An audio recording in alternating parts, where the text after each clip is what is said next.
예수님께서는 우리를 하나님 나라의 백성으로 초청해 주시고 하나님 나라 백성은 세상의 빛이다, 세상의 소금이다 그렇게 말씀하시면서 8가지 하나님 나라 백성들이 누릴 복을 선포해 주셨습니다. 그리고 예수님께서는 율법을 폐하러 오신 것이 아니라 완성하러 오셨다 하시면서 하나님 나라 백성들이 따를 그 율법의 진정한 의미에 대해서 가르쳐 주셨습니다. 지난주에는 세 번째로 그 율법, 완성케 하시는 율법 세 번째로 맹세하지 말라 하는 말씀을 우리가 보았습니다. 율법에 대해서 이해를 할 때 헛맹세하지 말라, 그리고 맹세한 것은 반드시 지키라 그랬는데 예수님께서는 도무지 맹세조차 하지 말라 그런 말씀을 하셨습니다. 이 말씀은 맹세를 하느냐 하지 않느냐라는 것이 문제가 아니라 맹세를 해야만 그 신뢰성을 인정할 정도로 이 말에 신빙성이 없어졌다는 것을 지적하시면서 말을 했으면 반드시 그렇게 살아라 그렇게 말씀을 해 주셨습니다. 그래서 맹세 따위는 필요 없는 그런 신실한 그런 삶이 되라 말씀해 주셨는데 오늘은 이제 네 번째입니다.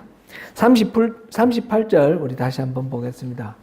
시작. 또 눈은 눈으로 이는 이로 갚으라 했다는 것을 너희가 들었으나 눈은 눈으로 이는 이로 갚으라 라는 이 율법은 십계명과 더불어서 주신 7가지 계약법 중에 한 부류로 그 폭행에 관한 법이 있는데 그 폭행에 관한 법에 포함되어 있습니다.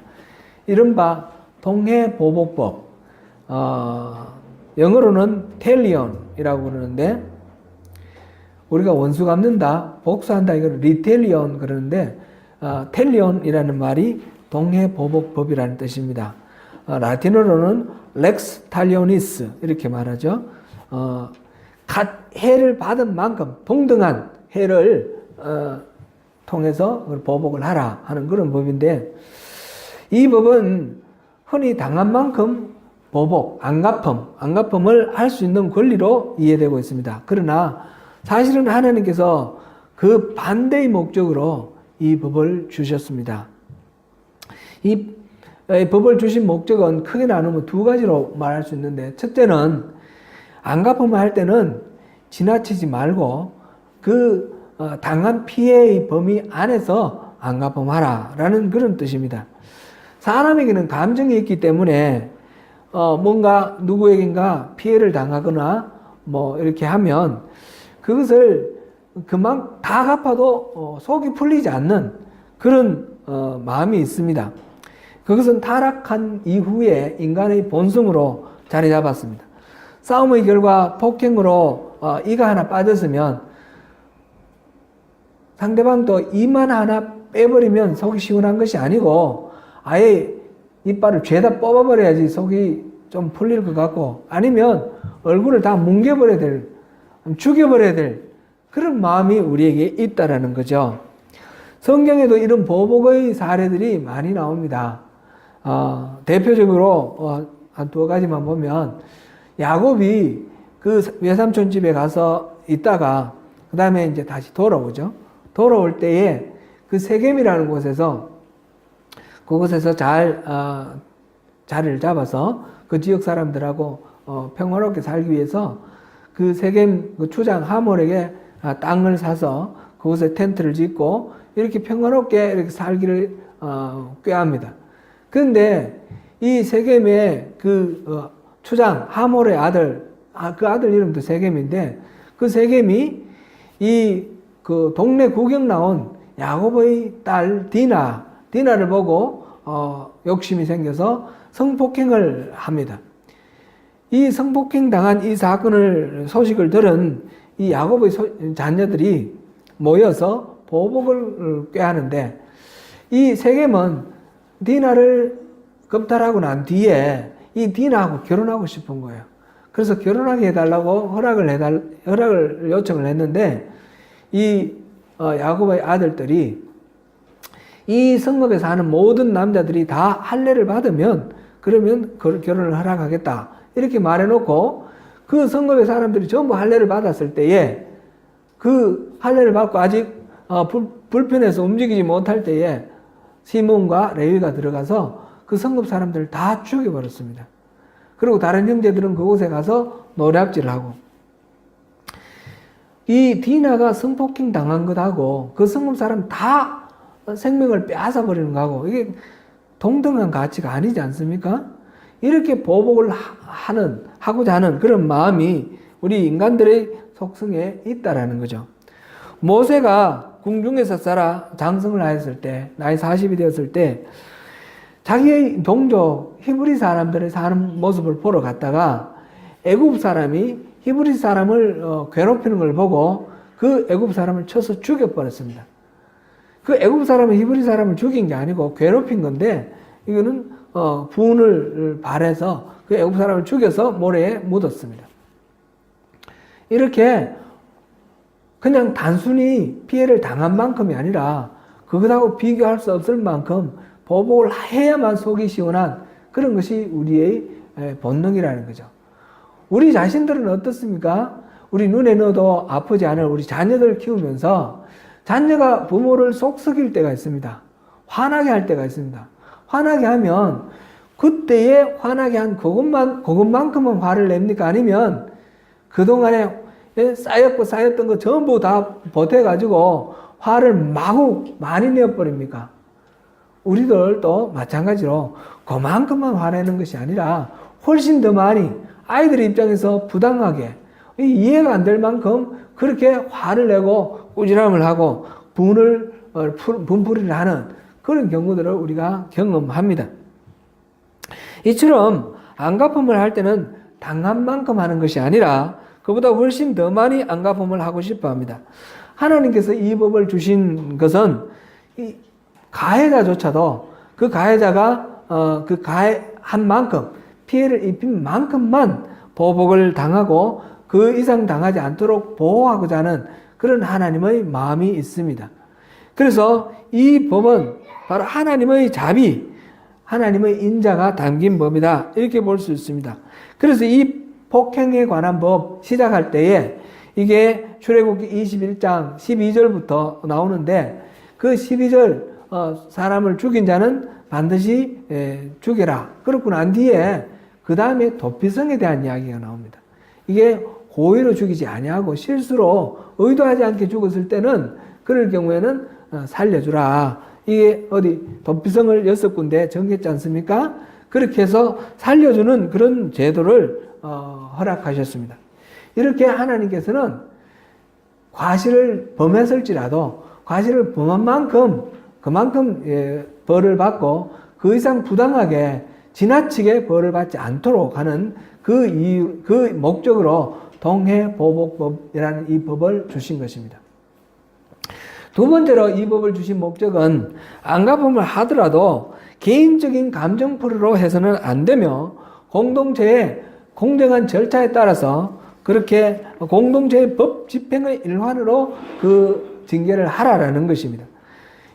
가령 힘이 없는 사람이 피해를 입었습니다. 그런데 이 동해보복법이 있어서 그만큼 보복을 할 수 있다 하더라도 개인은 그것을 할 수가 없습니다. 권력이 강한 사람이, 많은 사람이, 권력 잡은 사람이 있고 힘없는, 권력이 없는 사람이 있는데 권력 없는 사람이 피해를 당했을 때 그 권력 가진 사람을 어떻게 할 수가 없습니다. 돈 많은 사람, 돈 적은 사람 관계, 이 사회도 그렇고요. 힘없는 소외된 사람, 억울한 사람, 억울함을 풀어야 하는데 실질적으로 개인이 그것을 풀려고 그러면 풀리지 않는 경우가 있다는 거죠.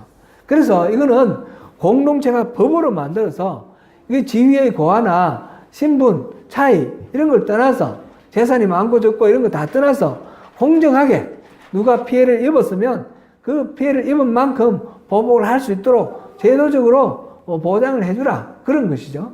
그래서 이 사회는, 이 공동체는 하나님의 공의가 펼쳐지는 그런 공동체가 되도록 하라. 이게 동해보복법의 취지입니다. 그러나 이스라엘 사람들은 이 율법을 잘못 이해를 했습니다. 그리고 잘못 적용을 했습니다. 즉 폭행으로 피해를 입었으면 이제 당한 만큼 보복할 권리가 생겼다, 이렇게 여겼습니다. 이를 잃었으면 상대 이를 부러뜨릴 권리가 생겼고, 눈을 잃었으면 상대방의 눈을 뽑아버릴 권리가 생겼다, 이렇게 생각했습니다. 그것은 억울함을 풀려고 하는 것 이상으로 더 나아가는 그런 마음입니다. 그런데 예수님께서는 그것조차도 하지 말라 말씀하셨습니다. 오늘 본문 39절입니다. 39절 한번 읽어보겠습니다. 나는 너희에게 이르노니 악한 자를 대적하지 말라. 누구든지 내 오른편을 치거든 왼편도 돌려대며. 예나 지금이나 뺨을 때린다라는 것은 뺨을 맞는 그 아픈 통증의 문제가 아니라 그 사람의 인격을 모독하고 있는 그런 것입니다. 이런 모욕을 당해도 그냥 안갚음을 하지 말라라는 것입니다. 오른뺨을 때리거든, 치거든, 오른뺨을 친다. 이걸 뭐 엄밀하게 우리가 알 수는 없지만 이렇게 말씀하시는 설교하시는 말씀 이렇게 들어보니까 비슷하게 말씀을 하시더라고요. 사람이 마주 서서 오른뺨을 때린다라는 것은 왼손잡이가 때리면 그 정상적으로 이렇게 때리겠지만 보통 오른손잡이라고 생각하면 이렇게 때리는 것이 아니라 이렇게 때린다는 거죠. 손등으로 때린다는 거죠. 그래서 손등으로 때린다는 것은 더 심하게 모욕하는 그런 의사가 들어있다는 거죠. 이제 이게 의미는 사람을 무슨 일인지 이유가 있든지 없든지 간에 이렇게 인격적으로 모독하는 그런 상황이 되었을 때, 그 모독을 당했을 때 당연히 화가 나고 그 분을 풀고 싶고 안갚음을 하고 싶은 그런 마음이 생기는데, 예수님께서는 그렇게 하지 말고 왼편 뺨도 돌려내라, 안갚음을 하지 말라 하신 것입니다. 앞에서 동해보복법은 정당하게 하나님의 공의가 이루어지도록 하라 하셨는데, 예수님께서는 그렇게 하지 말고 그냥 당하라는 그런 말씀이죠. 계속해서 본문 40절부터 42절까지 보시겠습니다. 또 너를 고발하여 속옷을 가지고자 하는 자에게 겉옷까지도 가지게 하며, 또 누구든지 너로 억지로 오리를 가게 하거든 그 사람과 심리를 동행하고, 내게 구하는 자에게 주며 내게 꾸고자 하는 자에게 거절하지 말라. 여기서 말하는 속옷과 겉옷은 우리가 생각하는 러닝 팬티 이런 속옷을 말하는 것이 아니고, 우리가 입는 이런 겉옷을 말하는 것이 아닙니다. 이스라엘 사람들이 입는 이 겉옷, 속옷은 그냥 이런 옷이고요. 평상 옷이고, 겉옷은 여기다가 더 입는 외투 이렇게 생각하면서 우리가 이 말씀을 보면 좋겠습니다. 그건 별로 중요하지 않습니다. 어쨌든 간에 속옷을 가지고 소송을 걸어서 그 재판을 구하는 그런 상황이 되었다라는 것입니다. 그 돈이 얼마 정도 될까요? 돈 값어치로 서로 이웃 간에 뭔가 문제가 생겼는데, 분쟁이 생겼는데, 그 속옷 내놔라, 그 입고 있는 옷 벗어내놔라, 이렇게 말할 정도면 이것은 단순히 그 돈의 값어치나 그 물질적 재산의 어떤 문제가 아니라는 것을 우리가 이해할 수 있습니다. 자존심 문제인 겁니다. 저 사람은 이것까지도 그냥 내가 넘어가면 안 될 만한 그런 문제다, 이것까지도 내가 받아내야 되겠다라고 생각하는 그런 이야기고, 당하는 사람 입장에서는 아니 이거 옷까지 벗어달란 말이야? 이건 너무 심한 거 아니냐? 이런 정도의 지금 감정이 지금 게재되어 있는 그런 상황입니다. 누구든지 오리로 가게 하거든 그 사람 심리를 동행하라 이 말씀이 이어서 나옵니다. 로마 식민지 시대에는 식민지 주민들에게 로마 군인들이 자유롭게 징발할 수 있는, 동원할 수 있는 그런 권리가 있었다고 합니다. 물건을 옮긴다든지 길을 안내를 한다든지 필요할 때 그 식민지 주민에게 따라 나와 앞장서 하면 무조건 따라가야 되는 거죠.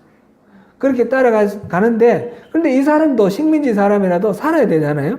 그러니까 법으로 오리까지만 하고 오리 이상은 데리고 가지 말라라는 그런 법이 있었다고 합니다. 그러니까 오리까지 따라가는, 오리가 어느 정도 되죠? 오리가 1kg죠. 2kg, 그죠? 심리가 4kg니까 오리가 2kg. 2kg 정도까지는 무조건 증발해서 데리고 갈 수 있다는 거죠.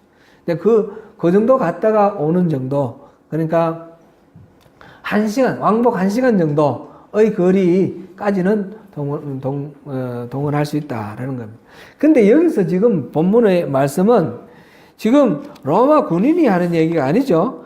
또 누구든지 너를 억지로, 그건 이유가 없는 거예요. 그 강자가 그냥 억지로 오리를 가게 하거든. 권리가 있어서 그런 것이 아니고 힘으로 억압하는 그런 상황입니다. 그런 상황으로 억지로 오리를 가게 하거든. 그럴 때는 심리까지로 가라. 그 억울해하고 분해하고 하지 말고 그냥 응해줘 버려라. 그런 말씀입니다.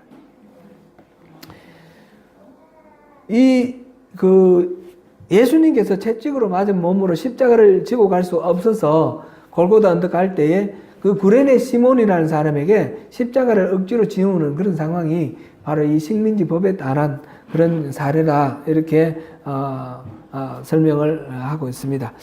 예수님의 말씀은 지금 오른뺨을 맞을 경우이든 속옷을 빼앗으려고 소송을 걸었을 경우이든 자기 계획과 무관하게 강제로 노동과 헌신을 강요받았을 경우이든 또는 돈을 구워달라고 하는 이런 경우이든 부당하고 억울한 상황이 생겼을 때에 그럴 때에 분해하고 저항하지 말라는 말을 바로 이렇게 표현을 하고 있는 것입니다. 악한 자를 대적하지 말라. Do not resist an evil person. 그런데 이 말씀을 우리가 참 이해하기가 쉽지 않습니다. 문자 그대로 적용하면 안 됩니다. 우리 말씀은 성경에 나오는 그대로 우리가 믿어야 되는데 그것은 문자대로 믿으라는 뜻이 아니고 성경에 기록된 그 원래의 취지대로 믿으라 그런 뜻입니다. 성경 전체에 통일성이 있습니다. 그 통일성을 찾아서 이 말씀이 진정으로 의미하는 바는 무엇인가 그것을 알고 그것을 정확하게 적용해야 됩니다. 예를 들어서 지금 예수님께서 누가 오른뺨을 치거든 왼뺨을 돌려대라 하셨는데 예수님께서 오른뺨을 맞았을 때 왼뺨을 돌려댔느냐 그것을 우리가 성경의 기록에서 우리가 찾을 수 있다면 우리가 확인을 할 수 있겠죠. 요한복음 18장에 보면 그런 상황이 나옵니다. 예수님이 잡혀 가셨는데 예수님께 이제 말하자면 제사장 앞에서 재판을 받으시는 그런 상황인데 제사장이 예수님께 물어봅니다. 뭘 가르쳤냐? 너 제자들이 누구냐? 그런 질문을 했을 때 예수님이 내가 한 번도 은밀하게 몰래 뭘 가르치고 그런 적이 없다. 다 듣고 본 거 아니냐? 듣고 본 사람들한테 물어봐라. 나한테 물어볼 거 없다. 예수님 그렇게 대답을 하시는 거예요. 그랬더니 옆에 있던 하인이 예수님의 뺨을 때립니다. 말하자면 금방지다는 거죠. 그렇게 했을 때 예수님께서 하시는 말씀이 요한복음 18장 23절에 나오는데 내가 말을 잘못하였으면 그 잘못한 것을 정언하라. 바른 말을 하였으면 내가 어찌하여 나를 치느냐. 이렇게 말씀하십니다. 뺨을 돌려대는 것이 아닙니다. 그러니까 이 말 뺨을 돌려대라는 말씀은 그냥 문자 그대로 적용하라는 뜻이 아니라 그렇게 즉각적인 반응을 하고 보복하고 그런 식으로 분해하고 억울해하지 말라라는 그런 말씀이라는 것을 우리가 이해할 수 있습니다. 최근에 우리 조국의 뉴스 가운데 양심적 병력 기피자에 대한 대체 복무 제도를 만들어라 하는 그런 대법원 판결이 나온 것을 제가 봤습니다. 여기에 해당되는 사람들은 다 여호와의 증인입니다. 이 사람들은 총이라는 것은 살상 무기이기 때문에 사람을 죽이는 무기이기 때문에 우리는 하나님을 믿는데 사람 죽이는 기술 배우는 군대는 가지 않겠다. 사람 죽이는 무기 총은 잡지 않겠다 해서 군대 들어가서 영창을 살거나 아니면 군대 아예 안 들어가서 그냥 이렇게 징역을 살거나 그렇게 합니다. 근데 이 사람들에 대해서 종교적 신념 때문에 군대 가지 않는 것에 대해서 대신 국가를 위해서 봉사할 수 있는 그런 대체 복무 기회를 주고 군대 가는 것을 면제하도록 그렇게 해주라 하는 그런 제도를 만들어라는 대법원 판결입니다. 이 여호와의 정인이 말하고 있는 이 논리가 바로 살인하면 안 된다라는 것을 문자 그대로 적용을 해서 그렇게 군대에 가는 것을 기피하고 있는 것입니다. 러시아의 대문호 톨스토이 같은 경우도 악한 자를 대적하지 말라 하는 이 말씀을 문자 그대로 적용하면서 살았습니다. 그래서 톨스토이는 군대도 필요 없다, 경찰도 필요 없다, 감옥도 필요 없다 그렇게 주장을 하고 그것을 관철시키기 위해서 열심히 또 운동도 했습니다. 그래서 이 톨스토이는 자기는 스스로 아나키스트, 무정부주의자가 아니다 라고 말을 했지만 실제로 그가 주장하는 많은 것들은 그 무정부주의자들, 아나키즘의 많은 부분을 이렇게 동의하고 있다라는 것을 그것이 알려져 있습니다. 이 사항도 이 구절에 따라 문자 그대로 적용한 그런 사례입니다. 로마서 13장 4절에서 5절까지를 보시겠습니다. 이것은 우리가 이 말씀을 어떻게 이해해야 하느냐 하는데 하나의 힌트가 됩니다. 다스리는 자들은 선한 일에 대하여 두려움이 되지 않고 악한 일에 대하여 되나니 내가 권세를 두려워하지 아니하려느냐. 선을 행하라. 그리하면 그에게 칭찬을 받으리라. 그는 하나님의 사역자가 되어 내게 선을 베푸는 자니라. 그러나 내가 악을 행하거든 두려워하라. 그가 공연히 칼을 가지지 아니하였으니 곧 하나님의 사역자가 되어 악을 행하는 자에게 진노하심을 따라 보응하는 자니라. 아멘. 지금 현실 사회 속에서 국가가 있고 국가에서 운영하는 군대, 경찰 이런 공권력이 있다는 거죠. 행정조직 포함해서. 근데 이것은 다 나름대로 그 사회의 질서를 지키기 위해서 하나님이 부여해 주시는 권위라는 것입니다. 물론 이 공권력을 잘못 사용하는 잘못된 그런 경우도 있지만은 기본적으로 공권력이라는 것 자체가 하나님이 부여하시는 그런 질서라는 것입니다. 그래서 이걸 통해서 이 사회에 자행되는 많은 악들을 방지를 하고 악한 자들을 격리시키는 그런 역할을 하게 됩니다. 주님이 우리에게 세상에 있는 악에 무조건 저항하지 말고 그냥 굴복하라 그런 말씀을 하시는 것이 아니라는 것을 이 로마서 말씀 13장 4절 5절 말씀 통해서 우리가 알 수 있습니다. 그렇다면 예수님께서 이 악한 자를 대적하지 말라라고 하시는 이 말씀의 의미는 무엇일까요? 우리가 어떻게 이해를 해야 될까요? 유대인들은 눈에는 눈, 이에는 이라는 이 율법을 잘못 이해해서 누군가가 우리에게 어떤 피해를 입혔을 경우 우리는 동일한 안갚음을 할 수 있는 권리가 생겼다라고 그렇게 받아들였습니다. 그런데 이 계명의 정신은 반대라고 그랬죠. 누군가가 나에게 신체나 재산상의 손해를 주었을 경우에 절대로 사적으로 보복하지 말라. 그리고 법적으로 형평에 맞게 해결하라 하는 것이었습니다. 율법을 온전하게 하려 왔다고 하신 예수님께서는 여기에서도 원래 이 율법의 본래 의미를 이렇게 유대인들에게 알려주시는 것에서 한 걸음 더 나아가서 이 악한 자들에게는 절대로 대적하지 말라라고 하셨습니다. 분명히 세상의 악에 굴복하라는 말씀은 아닐 것인데 이것을 우리가 어떻게 예수님께서 말씀하신 취지를 어떻게 이해해야 할까요? 예수님은 우리의 강한 자아를 두고 이 말씀을 하셨습니다. 우리의 자아는 먼저 자신을 방어하려는 본능이 있습니다. 살아남기 위해서 또는 현상 유지를 유지하기 위해서 먼저 자기를 지켜야 하고 방어해야 한다는 본능이 있습니다. 이를 위하여 적절한 기회와 또 명분이 주어지면 필요 이상으로 강하게 공격하려는 그런 본능입니다. 이것이 다른 사람에게서 나의 이익을 지켜주는 일을 합니다. 그렇게 반응을 함으로써 내 권리와 내 이익을 지킬 수 있습니다. 그러나 이것이 많은 경우, 대부분의 경우 하나님의 은혜를 가로막는 그런 결과가 됩니다.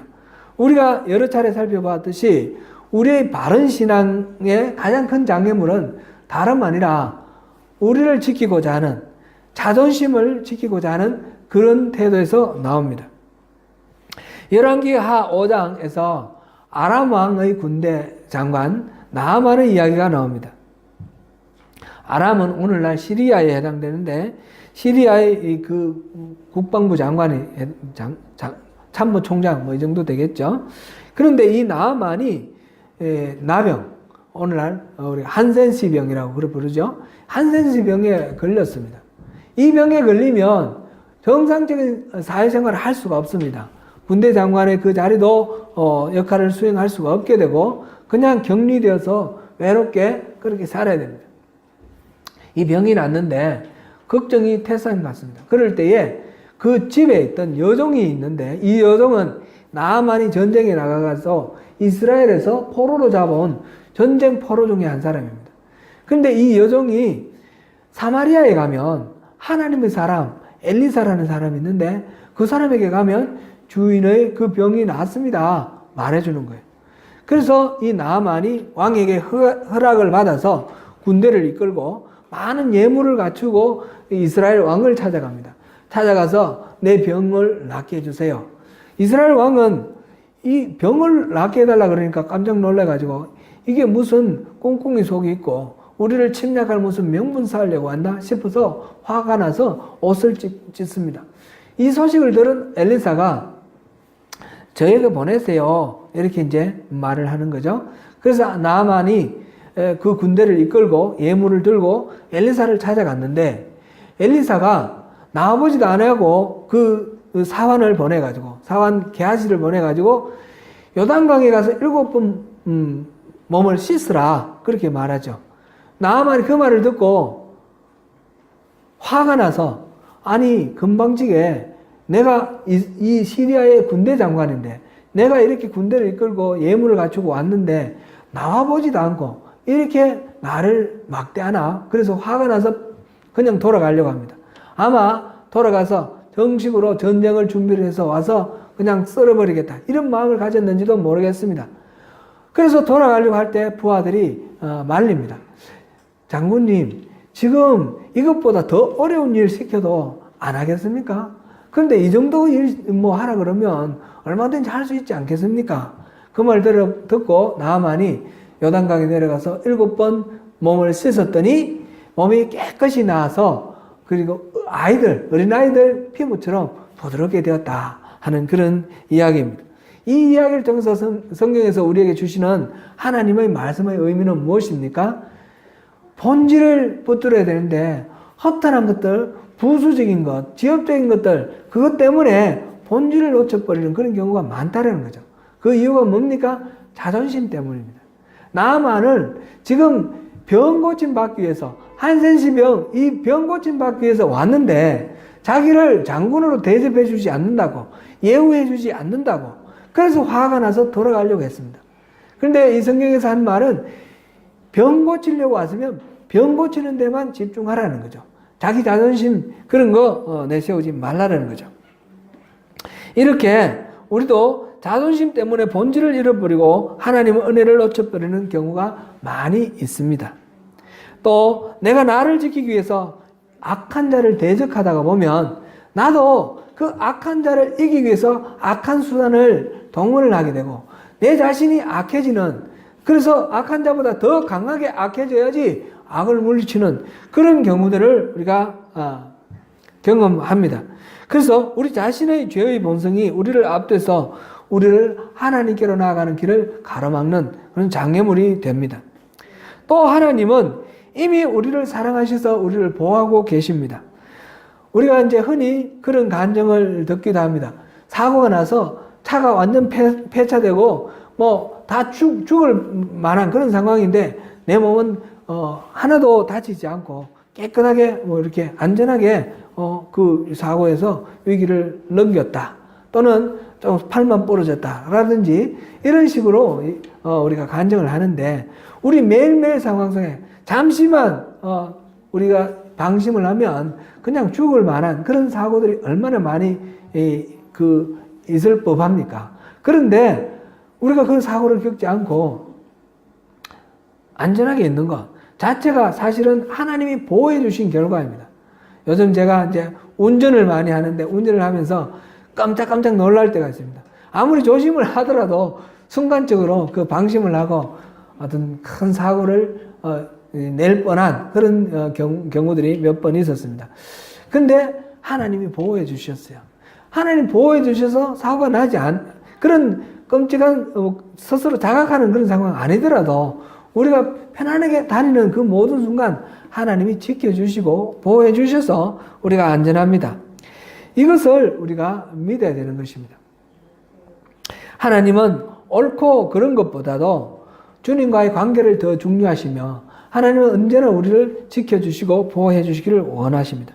예수님께 찾아와서 부모의 그 상속 재산을 형이 다 차지해 버렸는데 형에게 그 얘기해 주셔서 그 상속 지분을 좀 이렇게 나눠 갖게 해달라고 그렇게 부탁한 한 젊은이가 있었습니다.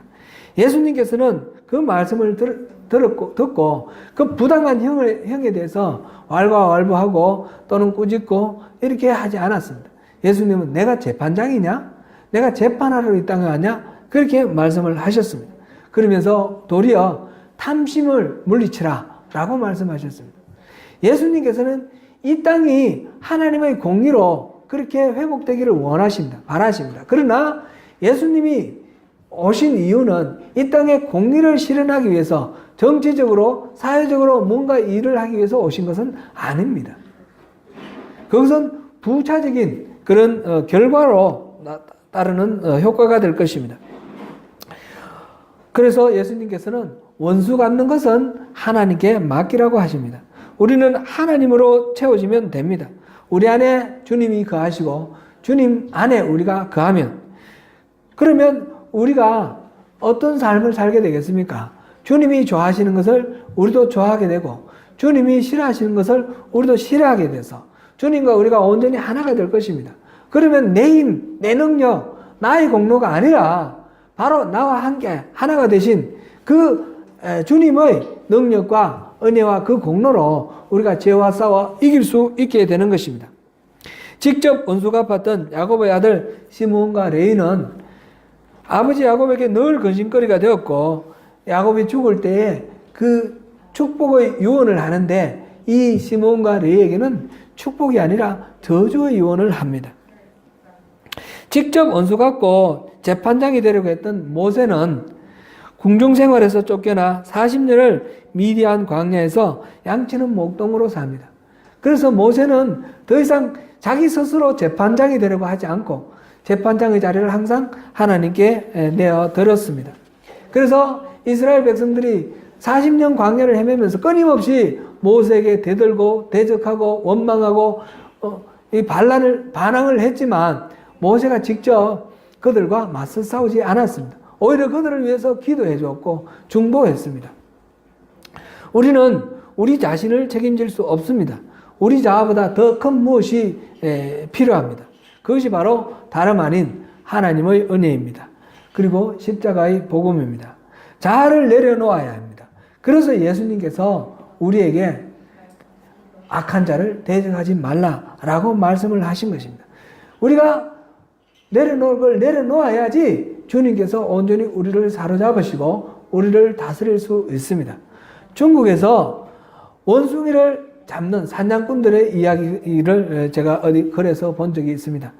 원숭이를 사냥할 때에 큰 항아리를 이 주둥이가 작은 좁은 항아리를 이렇게 만들어서 원숭이가 사는 숲에 넣어 놓습니다. 그 항아리 주둥이 손으로 이렇게 넣으면 쏙 들어갑니다. 물론 넣었다 뺐다 할 수 있죠. 그 안에 바나나를 넣어 놓는 거예요. 원숭이가 좋아하는 그런 열매를 넣어 놓습니다. 원숭이가 이제 와서 그거를 이제 먹으려고 짚고 그 다음에 주먹을 쥐고 잡아 당기려고 그러면 이 아궁이가 작아서 안 나오는 거예요. 근데 손을 놓고 이 열매를 놓고 손을 빼면 그냥 뺄 수가 있는데 이 원숭이는 이거를 놓지 않으려고 잡아 빼려고 하면서 막 몸부림치는데 사냥꾼이 와서 잡을 때까지 이걸 놓지 않는 거예요. 그래서 잡혀간다고 합니다. 사랑하는 성도 여러분, 우리가 혹시 사소한 것을 붙들고 있느라 정작 중요한 것을 놓치고 살지는 않습니까? 우리가 늘 주님 안에 있으면, 주님이 늘 우리 안에 계시면, 주님이 우리 안에 들어오셔서 우리와 더불어 먹고 마시는 온전한 일치를 이룰 때에 우리는 우리의 자아의 얽매임으로부터 풀려나서 진리 안에서 자유를 누리는 그런 진정한 하나님 나라의 백성이 됩니다. 그렇게 우리가 스스로 재판장이 되고 스스로 원수를 갚고 이런 식으로 그 우리에게 억울함을 주고 또 분한 그런 상황을 불러일으키는 대적에게 적자적으로 이렇게 대적하지 말고 원수를 대적하지 말라는 이 말씀대로 오른 뺨을 때리면 왼 뺨을 돌려대라는 이 말씀대로 우리가 하나님께 모든 것들을 맡기고 손해보고 양보하는 가운데 오히려 더 큰 것을 놓치지 않고 승리하는 저와 여러분이 되시기를 축원합니다.